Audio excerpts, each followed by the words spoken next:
그러면 사무엘상 16장 1절부터 13절까지 공독해 드리도록 하겠습니다. 여호와께서 사무엘에게 이르시되 내가 이미 사울을 버려 이스라엘 왕이 되지 못하게 하였거늘 내가 그를 위하여 언제까지 슬퍼하겠느냐. 너는 불에 기름을 채워 가지고 가라. 내가 너를 베들레헴 사람 이새에게 보내리니 이는 내가 그의 아들 중에서 한 왕을 보았느니라 하시는지라. 사무엘이 이르되 내가 어찌 갈 수 있으리까. 사울이 들으면 나를 죽이리이다 하니 여호와께서 이르시되 너는 암송아지를 끌고 가서 말하기를 내가 여호와께 제사를 드리러 왔다 하고 이새를 제사에 청하라. 내가 내게 행할 일을 가르치리니 내가 내게 알게 하는 자에게 나를 위하여 기름을 부을지니라. 사무엘이 여호와의 말씀대로 행하여 베들레헴에 이르매 성읍 장로들이 떨며 그를 영접하여 이르되 평강을 위하여 오시나이까. 이르되 평강을 위함이니라. 내가 여호와께 제사하러 왔으니 스스로 성결하게 하고 와서 나와 함께 제사하게 하고 이새와 그의 아들들을 성결하게 하고 제사에 청하니라. 그들이 오매 사무엘이 엘리압을 보고 마음에 이르기를 여호와의 기름 부을 자가 과연 주님 앞에 있도다 했더니 여호와께서 사무엘에게 이르시되 그의 용모와 키를 보지 말라. 내가 이미 그를 보렸노라. 내가 보는 것은 사람과 같지 아니하니 사람은 외모를 보느냐 나 여호와는 중심을 보느니라 하시더라. 이새가 아비나답을 불러 사무엘 앞에 지나가게 하매 사무엘이 이르되 이도 여호와께서 택하지 아니하셨느니라 하니 이새가 산마로 지나게 하매 사무엘이 이르되 이도 여호와께서 택하지 아니하셨느니라 하니라. 이새가 그의 아들 7을 다 사무엘 앞으로 지나가게 하나 사무엘이 이새에게 이르되 여호와께서 이를 택하지 아니하셨느니라 하고 또 사무엘이 이새에게 이르되 내 아들들이 다 여기 있느냐. 이새가 이르되 아직 막내가 남았는데 그는 양을 지키나이다. 사무엘이 이새에게 이르되 사람을 보내어 그를 데려오라. 그가 여기 오기까지는 우리가 식사자리에 앉지 아니하겠노라. 이에 사람을 보내어 그를 데려오매 그의 빛이 붉고 눈이 깨어나고 얼굴이 아름답더라. 여호와께서 이르시되 이가 그니 일어나 기름을 부으라 하시는지라. 사무엘이 기름 불병을 가져다가 그의 형제 중에서 그에게 부었더니 이날 이후로 다윗이 여호와의 영에게 크게 감동되니라. 사무엘이 떠나서 라마로 가니라. 아멘.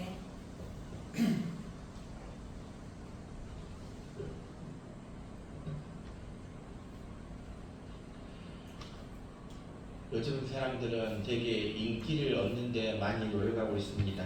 인기 있는 사람이 되고 싶고 인기를 얻을 수 있어야 된다. 이러한 시대에 살아가고 있습니다. 인기 있는 물건이 잘 팔리고 인기 있는 직업에 사람이 많이 몰립니다. 대학교 인기 있는 학과에 사람들이 몰리고 정말 인기를 중요하게 여기는 시대를 살아가고 있습니다. 하지만 인기에는 문제점이 있다는 것입니다. 인기는 사람에게만 보이는데 문제가 있다는 것입니다. 사람들이 아무리 박수를 쳐주고 좋은 직업으로 칭찬해 준다 할지라도 하나님 마음에 들지 않는다면 결코 열매를 맺을 수 없고 성공할 수 없다는 것입니다. 우리의 삶에서는 인기가 최고가 아니라 무엇이 최고가 되어야 되겠습니까? 바로 하나님 앞에 내가 인정받는가 인정받지 못하는가, 그것이 우리의 삶의 먼저가 되어야 할 줄 믿습니다. 그러기에 우리는 어떤 삶을 살아야 됩니까? 하나님 마음에 드는 삶을 살 수 있기를 바랍니다. 하나님 앞에 잘 보이려고 노력하는 삶을 살 수 있기를 바랍니다. 그 이유가 어디가 있습니까? 사람은 박수를 쳐주고 칭찬을 해줄 뿐으로 거기서 끝나버리지만 우리의 앞날을 책임져 줄 수는 없지만 바로 우리의 앞날을, 우리의 영혼을 책임져 주시는 분은 누구십니까? 우리 하나님이라는 것입니다.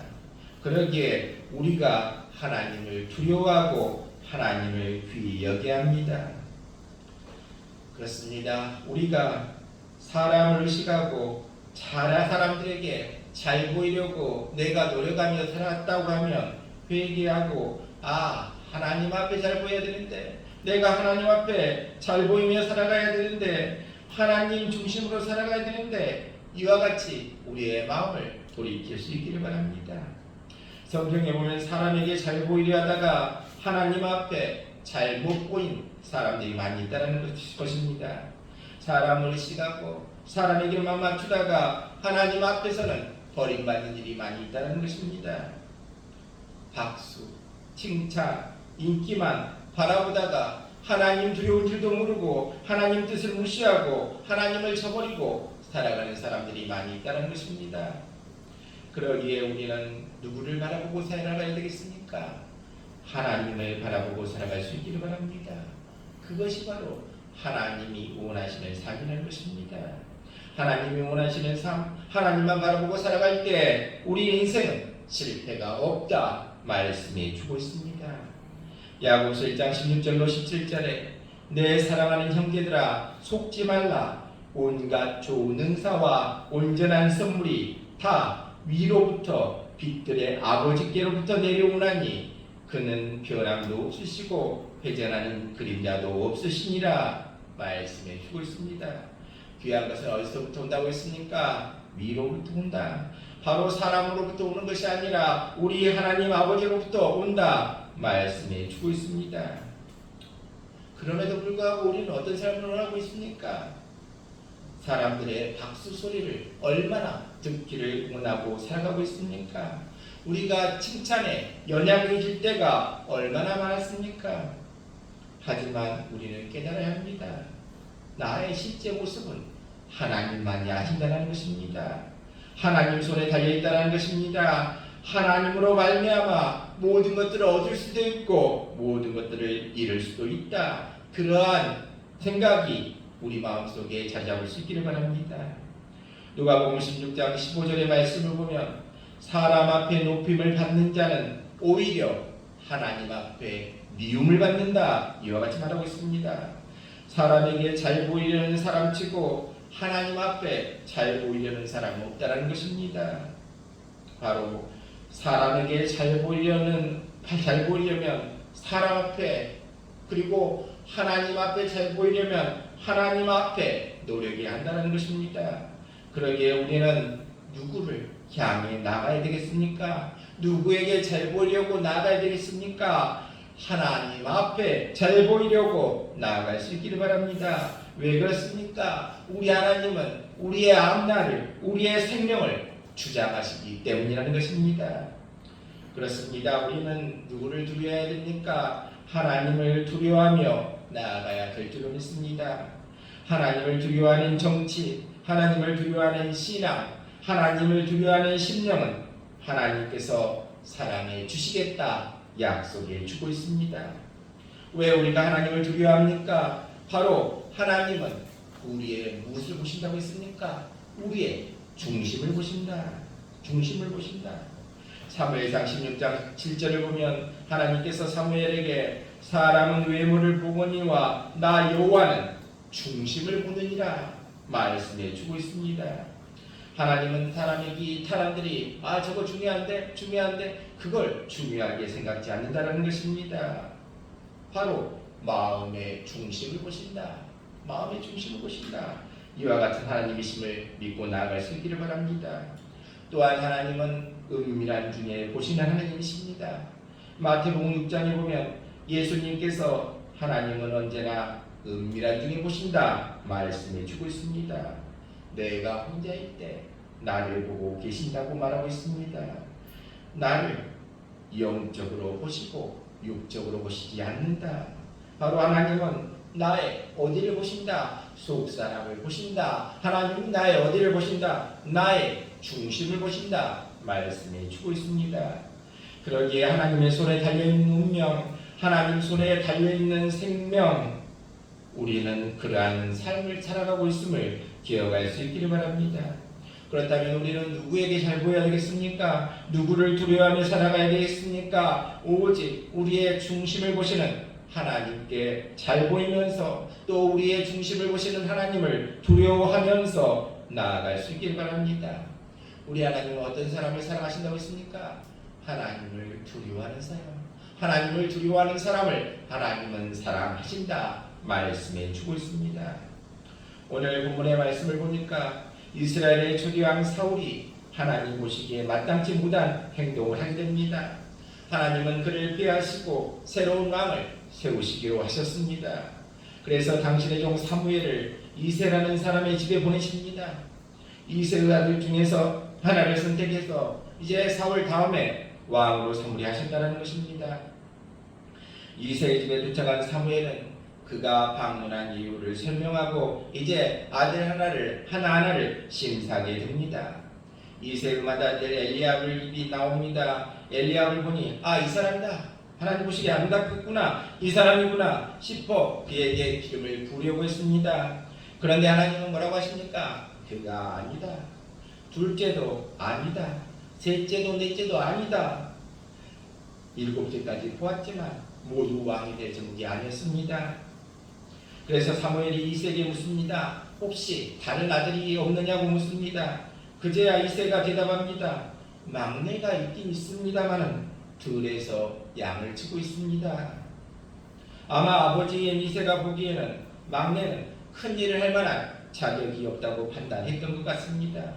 그가 누굽니까? 그 막내가 바로 다윗이었다는 것입니다. 그런데 막상 이새의 막내 아들 다윗이 들에서 돌아왔을 때 하나님이 말씀해 주십니다. 이가 그니 일어나 기름을 부어라. 사무엘이 다윗에게 기름을 부었더니 그가 하나님의 신에 크게 감동되었더라. 그렇습니다. 처음에 하나님의 사람 사무엘도 그의 아버지 이새도 모두 눈에 보이는 대로 판단했지만 하나님은 어떻습니까? 겉모습을 보시는 것이 아니라 마음의 중심을 보셨더라 말씀해 주고 있습니다. 바로 다윗은 하나님 보시기 아름다웠다는 것입니다.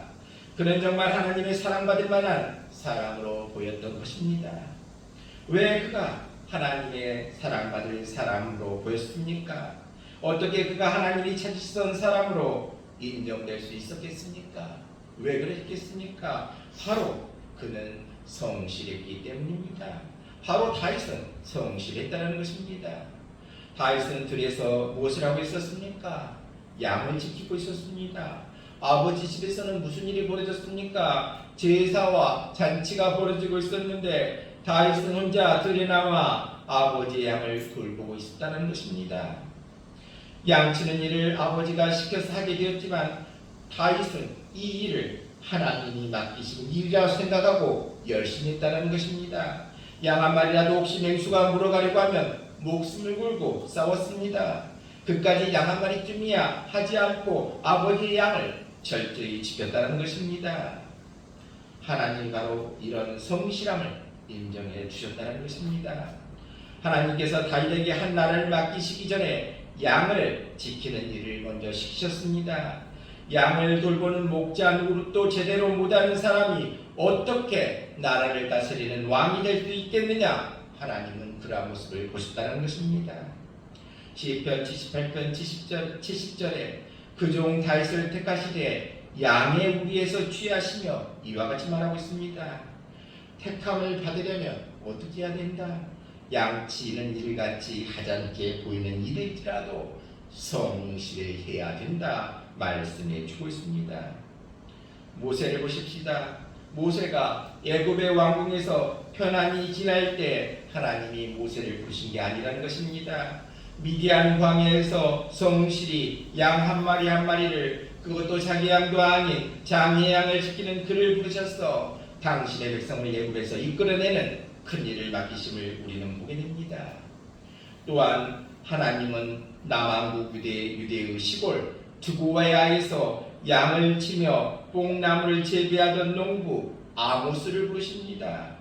그리고 북왕국 이스라엘 베델로 가서 선지자의 사역을 담당하게 하셨다는 것입니다. 그는 직업적인 선지자도 아니었습니다. 특별한 선지 교육도 받지 못한 사람이었지만 그의 성실함을 하나님은 인정해 주셨더라 말씀해 주고 있습니다. 또 땀 흘려 열심히 고기자리 하는 노블들에게 다가가셔서 주님은 말씀하십니다. 나를 따라오너라. 내가 너희를 사람 낚는 어부가 되게 하겠다. 당신의 제자로 부르신 모습을 보게 됩니다. 주님은 오늘도 삶의 현장에서 묵묵하게 최선을 다하는 사람을 사랑하고 계신다는 것입니다. 이런 사람을 주님은 인정해 주시겠다 말씀해 주고 있습니다. 그렇다면 내가 하고 있는 지금 일은 어떻습니까? 혹시 나 일 별로 하고 싶지도 않은데 내가 억지로 이 일을 하고 있지 않는가?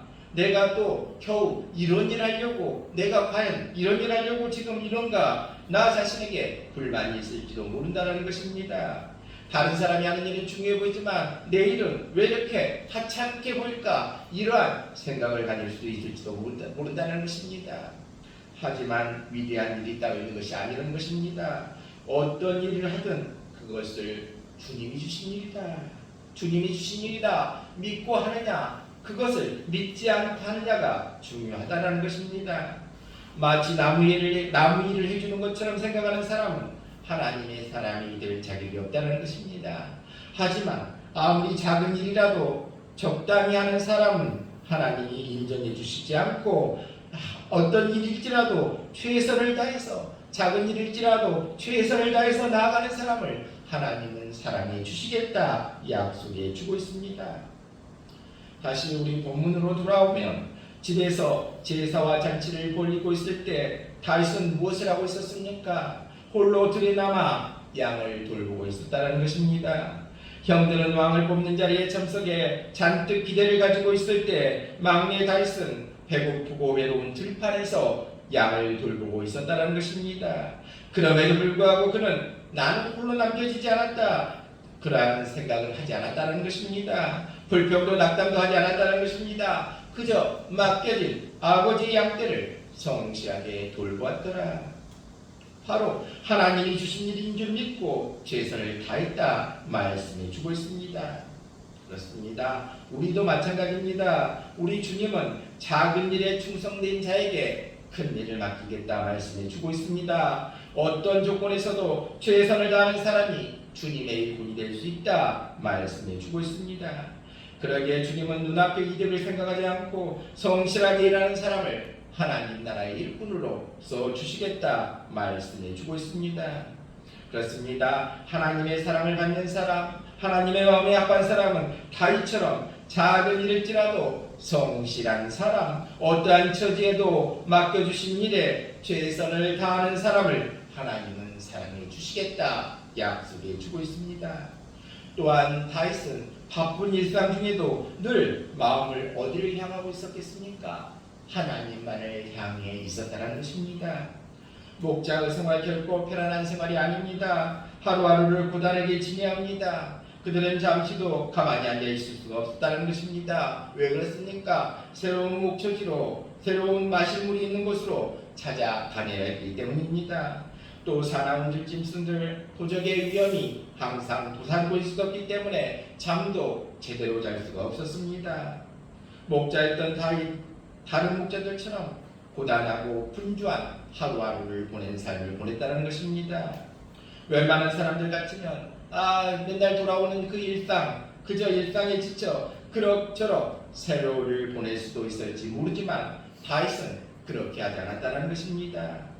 양떼가 잠든 밤이 되면 광대한 하늘에 빛나는 별들을 바라보며 하나님의 창조의 아름다움을 감탄하면서 오늘 하루도 지켜주신 하나님 감사합니다 기도했다는 것입니다. 홀로 있는 시간마다 하나님께 마음을 열고 기도했습니다. 홀로 있으므로 외롭다고 생각하지 아니하고 오히려 이 밤이 하나님을 만날 수 있는 시간이구나, 하나님을 만날 수 있는 시간이구나, 이와 같이 생각했다는 것입니다. 우리도 때로는 불면의 밤을 보낼 때가 있습니다. 그럴 때 우리는 무엇을 해야 되겠습니까? 잠이 오지 않는다, 잠이 어떻게 오면 올까? 그것이 아니라 하나님께서 나에게 기도하라고 이와 같이 잠을 주시지 않았구나, 기도하는 시간이구나, 기도해야 되겠구나, 이와 같은 믿음이 우리에게도 있게 되시기를 바랍니다. 그렇습니다. 성실하게 최선을 다하며 늘 마음을 하나님께 향하는 사람은 하나님은 부르셔서 당신의 잔치 자리에 참여하게 해주시겠다 말씀해 주고 있습니다. 오늘 본문에서 사무엘이 뭐라고 말합니까? 그가 여기 오기까지는 우리가 식사 자리에 앉지 않겠다. 바로 당신의 잔치 자리에 초대해 줌을 우리는 보게 됩니다. 그리고 사무엘이 기름불병을 가져다가 그 형제 중에서 그에게 부었더니 이날 이후로 다윗이 여호와의 영에게 크게 감동되니라 말씀해 주고 있습니다. 성령 받는 것이 우리의 목적이 되어서는 안 된다는 것입니다.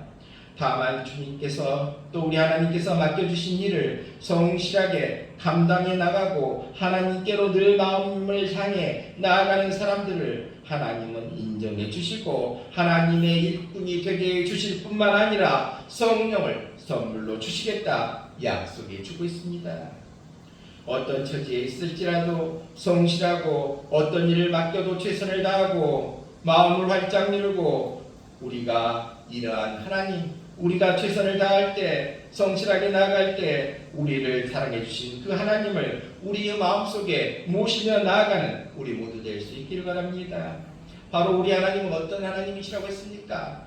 성실하게 나아가는 사람, 그리고 하나님께로 늘 마음을 향한 사람을 사랑해 주시겠다 약속해 주고 있습니다.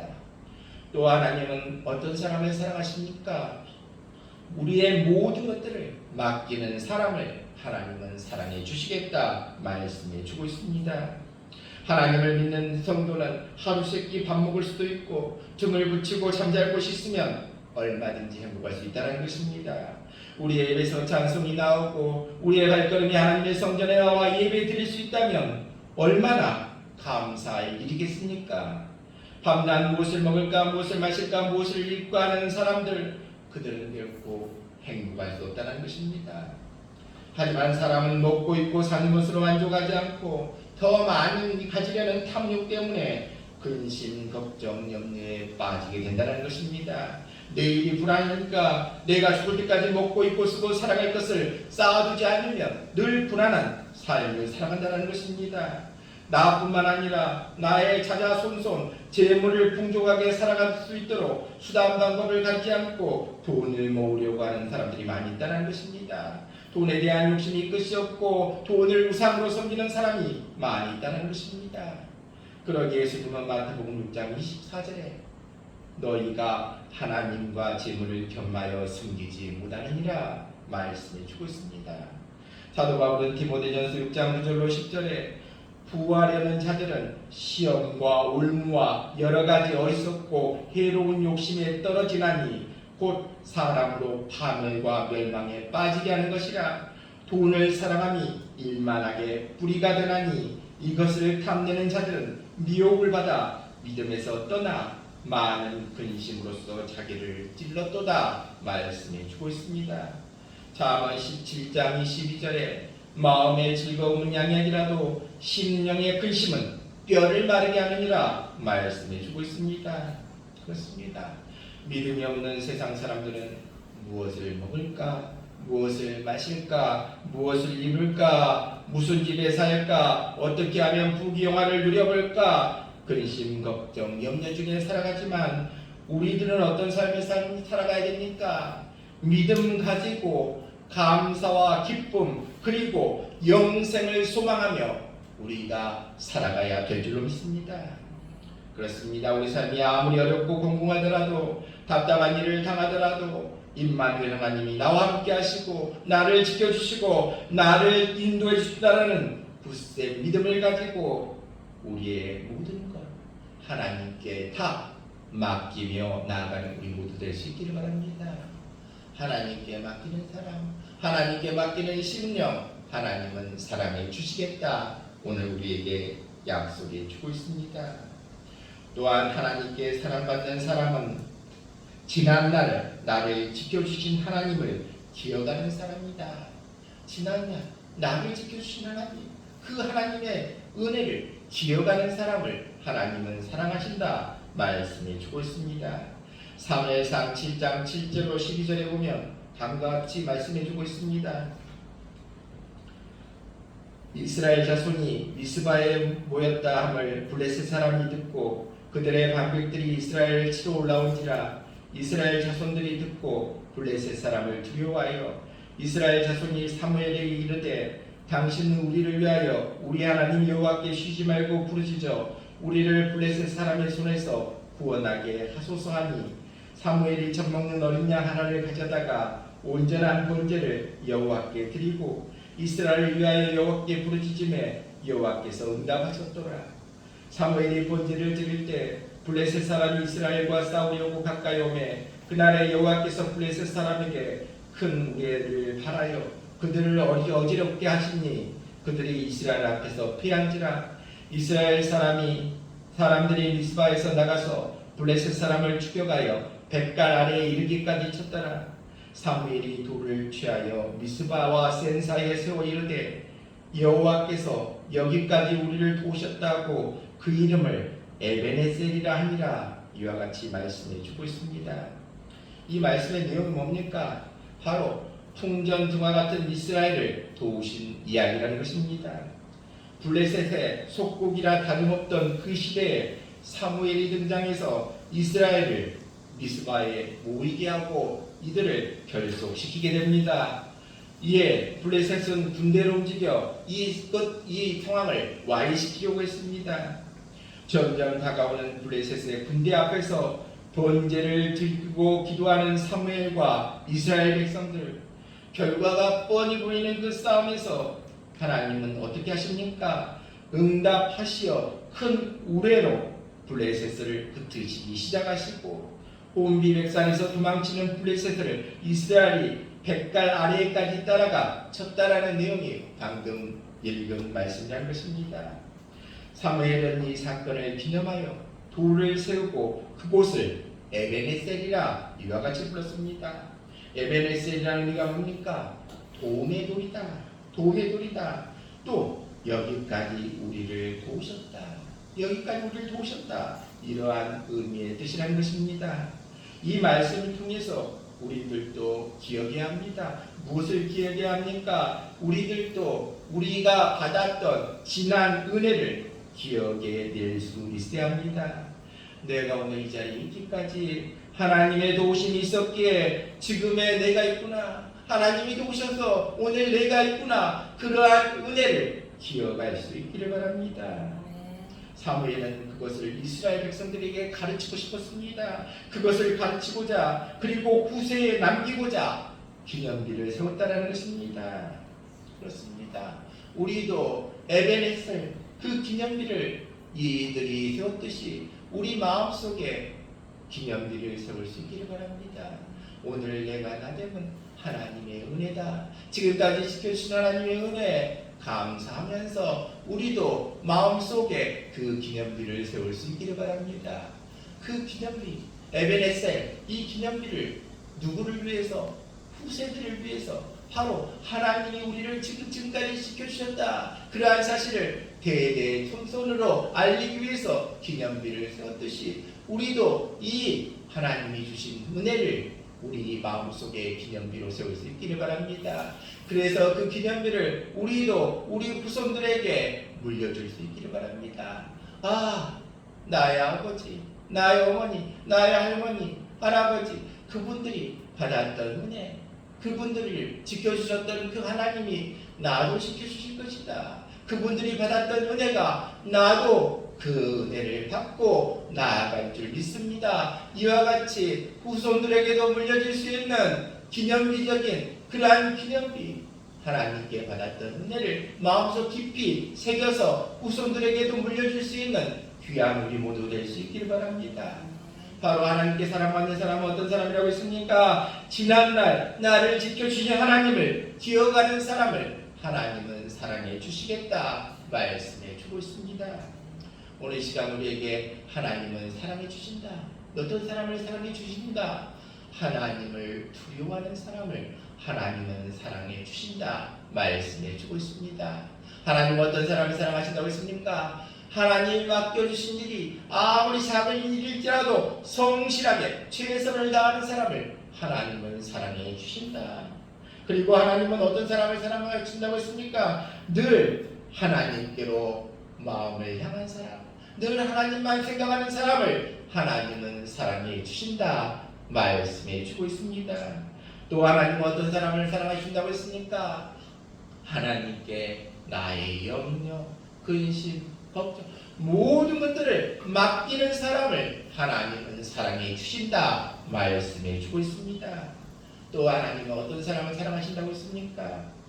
지난날 나를 지켜주신 하나님 감사합니다. 지난날 우리 가정을 지켜주신 하나님, 지금까지 지켜주신 하나님 감사합니다. 이 감사함이 우리 안에 기념비처럼 새겨서 그것들을 우리 자자 손손에게 물려줄 수 있는 귀한 우리 모두 될 수 있길 바랍니다.